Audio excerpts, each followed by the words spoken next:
ગીર પૂર્વ વન વિભાગે છેલ્લા 4 મહિનામાં ગેરકાયદેસર પ્રવૃત્તિઓ સામે કાર્યવાહી કરીને કુલ 75 ગુના નોંધ્યા છે અને રૂપિયા 13,30,000થી વધુનો દંડ વસૂલ્યો છે। અભયારણ્યમાં ગેરકાયદેસર પ્રવેશના 38, લાકડાની હેરફેરના 16 તેમજ પ્લાસ્ટિક કચરા અને ગેરકાયદેસર ચરિયાણાના જ્યાં 17 જેટલા ગુના નોંધાયા છે। વન્યજીવ પજવણી સામે કડક કાર્યવાહીનો સંદેશ આપતા વન વિભાગે ગેરકાયદેસર સિંહ દર્શન કે પજવણીના વિડીયો મળે તો જાણ કરવા માટેની પણ અપીલ કરી છે।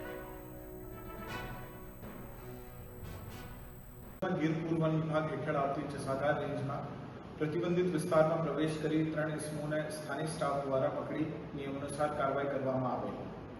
ગીર પૂર્વ વન વિભાગ હેઠળ આવતી તમામ રેન્જોમાં પરસ્પર સંકલન રાખી અને અલગ અલગ ટીમો દ્વારા સમયાંતરે સ્પેશિયલ ડ્રાઇવ, નિયમિત નાઇટ પેટ્રોલિંગ, રોડ પેટ્રોલિંગ તથા સંવેદનશીલ વિસ્તારોમાં વિશેષ ચેકિંગ હાથ ધરવામાં આવે છે। આ કાર્યવાહી દરમિયાન અભયારણ્ય વિસ્તારમાં ગેરકાયદેસર પ્રવેશ, સિંહ સહિતના વન્ય પ્રાણીઓની પજવણી તથા શિકારની લગતી ગેરકાયદેસર પ્રવૃત્તિઓ અને એમના સંડોવાયેલા ઇસમો સામે નિયમાનુસાર કડક કાર્યવાહી કરવામાં આવે છે। છેલ્લા 4 માહમાં ગીર પૂર્વ વન વિભાગ હેઠળ આવતી રેન્જોમાં ઘણી બધી નોંધપાત્ર કાર્યવાહી કરવામાં આવી છે।